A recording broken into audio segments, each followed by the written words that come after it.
அப்படியே போயிட்டுருக்கு. காஞ்சனா எல்லாம் முடிஞ்சு ஜிகிர்தண்டா படம் ரிலீஸ் ஆகுது. ஜிகிர்தண்டா பார்ட்டி போயிட்டுருக்கு. டைரக்டர் நின்று பேசுகிறேன். நான் டைரக்டர் கிட்ட போகிறேன். டைரக்டர் யார்கிட்டயும் ஃபோனில் பேசிகிட்டு இருக்காரு. அப்படியே பேசிகிட்டு இருக்கிறவர் டக்குன்னு இந்தப்பா சீமானண்ணன் பேசுவார்னு கொடுத்துட்டாரு என்கிட்ட. அவருக்கும் தெரியாது நான் பேச போகிறேன். அவர்கிட்ட லாரன்ஸ் பேசுவார், சீமானண்ணன் 2 பேரும் சைலண்ட்டு. நானும் எதுவும் பேசலை, சீமானண்ணனும் எதுவும் பேசலை. அப்படியே ஒரு நிமிஷம் அப்படியே நிற்கிறோம். பெரியவர் இல்லை என்னாலும் அண்ணன் அப்படின்னு. அவ்வளோதான் அண்ணன். பயங்கர பாசம். எந்த இடத்துல கோவம் இருக்கும் அந்த இடத்துல குணம் இருக்குன்னு சொல்லுவாங்கள்ல. அண்ணன் வந்து புகழ்ந்து தள்ளுறாரு ஜிகிர்தண்டாவை. இப்படி பண்ண கண்ணா, அப்படி பண்ண இவ்வளோ சூப்பராக பண்ண, அந்த சீன் எனக்கு ரொம்ப பிடிச்சதுன்னு. அவருடைய அன்பு தான் தெரியும்ல, எல்லாமே அதிகமாக இருக்கும் அண்ணன்கிட்ட. அண்ணா ரொம்ப சந்தோஷமாக வாழ்த்தினார். அப்புறம் நான் வந்து மாற்றம்னு ஒரு அமைப்பு ஆரம்பிச்சிருக்கேன்ல, இந்த விவசாயிகளுக்கு டிராக்டர் கொடுக்கறது, அப்புறம் மாற்றுத்திறனாளிக்கு ஸ்கூட்டி கொடுக்குறது எல்லாமே அதை பார்த்துட்டு பத்திரிகையாளர் கேட்குறாங்க அவர்கிட்ட, ரகுவலரன் சார் மாற்றம்னு அமைச்சிருக்காருன்னா, நல்ல விஷயம் தம்பி, நல்லா பண்ணிட்டோம், நல்லா இருக்கட்டும் அப்படின்னு வாழ்த்தினார். ஸோ ஒரு பெரிய பிரச்சனைக்கு கடவுளே வந்து அதை அப்படியே சால்வ் பண்ணி வச்ச மாதிரி ஆயிடுச்சு. அப்படியே போச்சு. ஆனால் நீங்கள் நல்லா இருக்கணும், எங்கே இருந்தாலும் நல்லா இருப்பீங்க. எப்போல்லாம் ட்ரஸ்ட்டுக்கு போகும்போது பசங்கள்லாம் கேட்பாங்க, அந்த 100 ஏக்கர் ட்ரஸ்ட்டு குழந்தைங்க, சரி ஓகேடா. அப்படி பார்த்தீங்கன்னா நண்பர் விஜய் சார் கிட்ட பேசிகிட்டு இருக்கும்போது நான் வர அரசியலுக்குன்றாரு. நிஜமா நண்பா அப்படின்னு. எஸ் அப்படின்னு.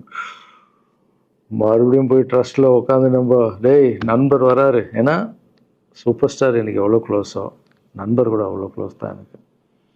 ஏன்னா மேகமாய் வந்து போகிறேன்ற சாங்லேருந்து நான் அவருக்கு டான்ஸ் மாஸ்டராக பண்ண ஆரம்பித்தேன். அதுக்கப்புறம் நிறைய சாங் பண்ணேன், சரக்கு வச்சுருக்கேன். அது உங்களுக்கு தெரியும், அந்த தாம் தக்க தீம் தக்க. அவருக்கு மட்டும் நான் ஸ்பெஷலாக வந்து பண்ணி கொடுத்துட்டு போவேன். தமிழ் வேறு யாருக்கும் பண்ண மாட்டேன். அவர் கூப்பிட்டா வருவேன், தலைவர் கூப்பிட்டா வருவேன், சாங் பண்ணிட்டு போவேன். அவர் வரணும் போது எஸ், ஏன்னா அவர் ஒரு முடிவு எடுக்க மாட்டார், எடுத்தாருன்னா அவர் நல்ல உழைப்பார், நல்ல உழைப்பாளி பண்ணுவார் அப்படின்னு நினச்சி மறுபடியும் போய் ட்ரஸ்ட் ஆளுங்கெல்லாம் பேசுறதுக்கு முன்னாடி ஐயோ அம்மா இருக்காங்களே பிடிக்காத, ஃபஸ்ட்டு அங்கே கரெக்ட் பண்ணணும்ல. அங்கே போனேன். அம்மா நண்பர் அரசியலுக்கு வராருமா. என்னம்மா அப்போ தான் ஓகே, இப்போ எல்லாம் மாறி இருக்கு, போகலாமா. நீ ஃபஸ்ட்டு அவர்கிட்ட ஒரு அப்பாயின்மெண்ட் வாங்க, நான் உன்னை கூப்பிட்டு போகிறேன் அப்படின்னா. கூப்பிட்டு போய் இந்தப்பா என் பிள்ளைய ஒப்படைக்கிறேன் பார்த்துக்கப்பான்னு சொல்லுன்னு பார்த்தா, என்னம்மா பேச போகிறேன்னு கேட்டேன்.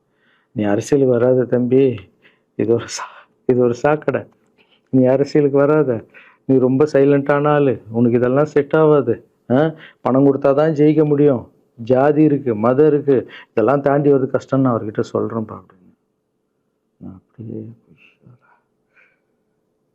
அம்மா புரிஞ்சுக்குமாண்ணா. டேய் மீன் குழம்பு வச்சுருக்கேன் சாப்பிட்றேன். அதே மீன் குழம்பு.